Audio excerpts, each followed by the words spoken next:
Mabibi na mabwana, hamjambo, niaje,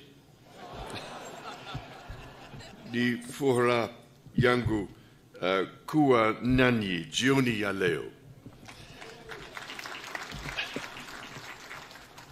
I cannot tell you what a great pleasure it is for my wife and I to be back in Kenya once again.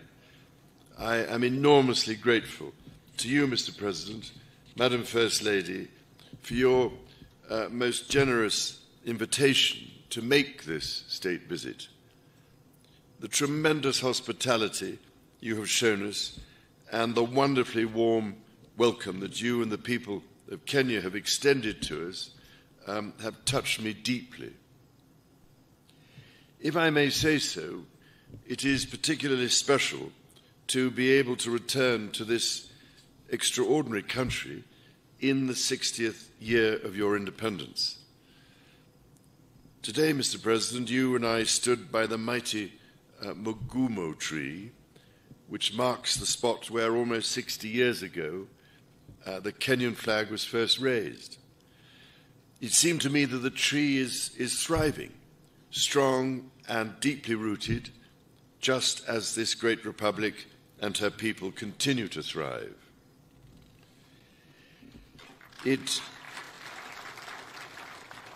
means a great deal to my wife and myself that in our coronation year, our first state visit to a Commonwealth country should bring us here to Kenya. We both take considerable pride in renewing the ties between the United Kingdom and Kenya, a country that has long held such special meaning for my family. Najisikia kama niko nyumbani.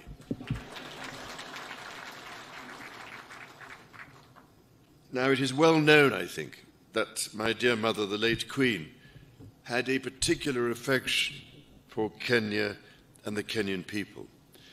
She arrived here in 1952 a princess, but left as Queen.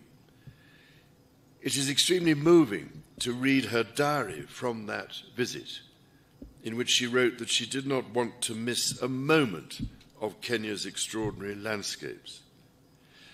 I really cannot thank you enough for the support Kenya gave her through that difficult time.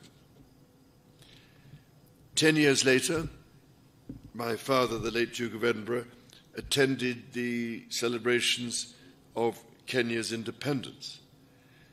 To mark the occasion, Her late Majesty wrote to President Jomo Kenyatta to convey her sincere hope that with God's guidance, Kenya would prosper and that her people would have peace and contentment in full measure. Nearly 50 years later, it was here, in sight of Mount Kenya, that my son, the Prince of Wales, proposed to his wife, now my beloved daughter-in-law. For my part, I recall, as if it were yesterday, my first visit to Kenya in 1971 with my sister, the Princess Royal. I was, it is fair to say, somewhat younger then, and I can well remember the meeting I had with President Jomo Kenyatta, a towering statesman who inspired such great admiration, affection, and respect. On subsequent visits here, I was most fortunate to be able to spend some time with Kenyan conservationists, from whose profound knowledge of their environment I learned so much.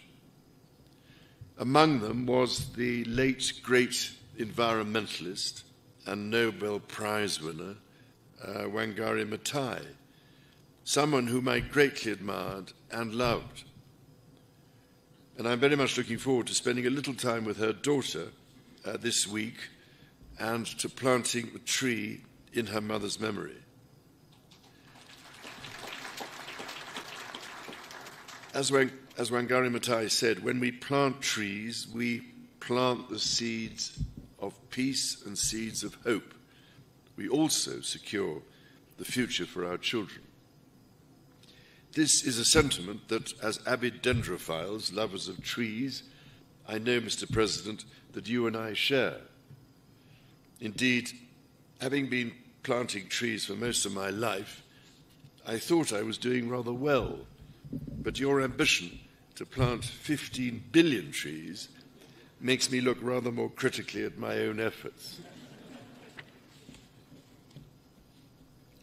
Ladies and gentlemen, my own and my family's special connections to Kenya are but one example of the myriad links between our two countries. The British people hold a deep affection for Kenya and visit in their tens and even hundreds of thousands every year. By the same token, I am delighted and proud that so many Kenyans choose to live, work and study in the United Kingdom. Before travelling here, my wife and I held a reception in London to celebrate the invaluable contribution of Kenyans and British Kenyans to almost every field of British life, from the arts to medicine to academia. I was as touched by their affection for the United Kingdom as I was immensely grateful for what each of them brings to my country. It is the intimacy of our shared history that has brought our people together. However, we must also acknowledge the most painful times of our long and complex relationship. The wrongdoings of the past are a cause of the greatest sorrow and the deepest regret. There were abhorrent and unjustifiable acts of violence committed against Kenyans as they waged, as you said at the United Nations, a painful struggle for independence and sovereignty. And for that, there can be no excuse. In coming back to Kenya, it matters greatly to me that I should deepen my own understanding of these wrongs, and that I meet some of those whose lives and communities were so grievously affected. None of this can change the past, but by addressing our history with honesty and openness, we can perhaps demonstrate the strength of our friendship today. And in so doing, we can, I hope, continue to build an ever closer bond for the years ahead. As Jomo Kenyatta said, our children may learn about the heroes of the past. Our task is to make ourselves the architects of the future. Mr. President, in returning to Kenya, I have been struck by the many ways in which our country's relationship is now closer than ever. It is a modern partnership of equals facing today's challenges and looking to the many opportunities that together we can seize.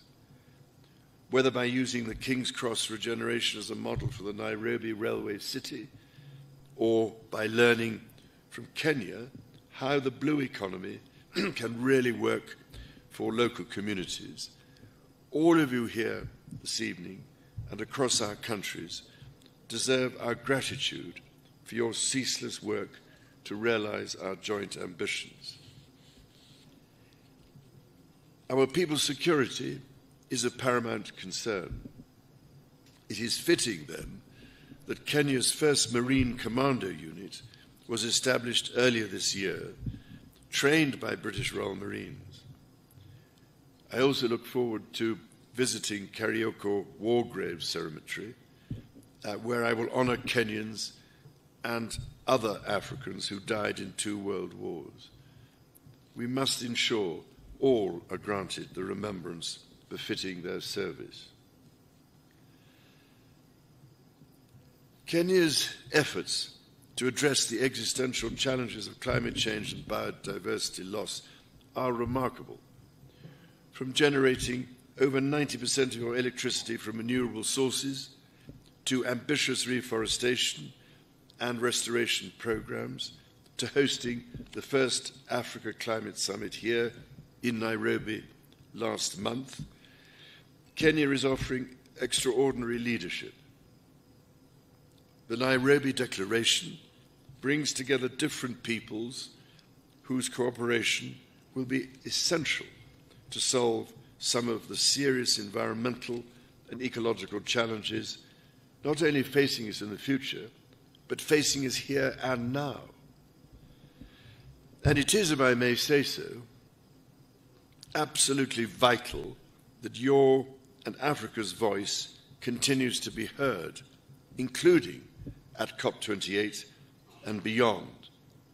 Because, Mr. President, there is much we could all learn from Kenya's example, so that the natural world we treasure, and which ultimately is our only sustainer, can be preserved and, above all, greatly enhanced and restored for the benefit of our grandchildren and the generations that follow them. Those next generations are themselves taking remarkable strides to secure their own future. I've long believed in the extraordinary potential of our young people and left my meeting with young Kenyan entrepreneurs today inspired by their accomplishments. It gives me great pride, therefore, that the Prince's Trust, which I established very nearly 50 years ago to support young people, is now operating in Kenya, and that in 2021, Ekalali Susan from Turkana County became the first Kenyan winner of the Trust's Global Award for her entrepreneurial efforts to help lift her family out of poverty.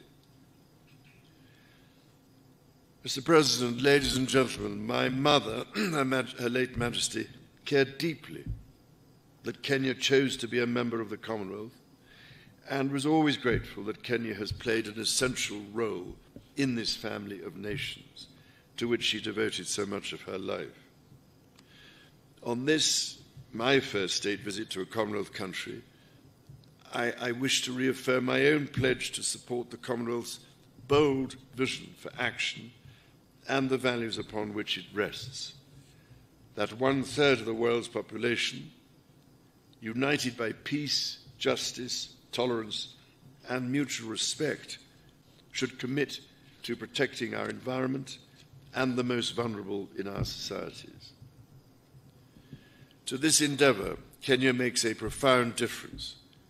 It is here in Nairobi, for instance, that Kenya hosts the only United Nations headquarters in the Commonwealth, indeed in Africa and the Southern Hemisphere. In this, as in so much else, Kenya is helping to shape our world and forge our future. The extraordinary ingenuity of the Kenyan people fuels these endeavours. Your environmentalists and your entrepreneurs, your religious leaders, artists, scholars, soldiers and athletes, your elders and your youth. And so, Mr. President, if I may, I would like to propose a toast to you and to the people of Kenya. It is upon the enduring connection between our people that our partnership rests.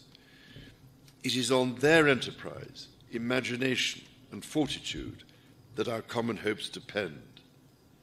Together we are stronger, together our future is more secure, and together, as your national anthem says, may we dwell in unity, peace, and liberty.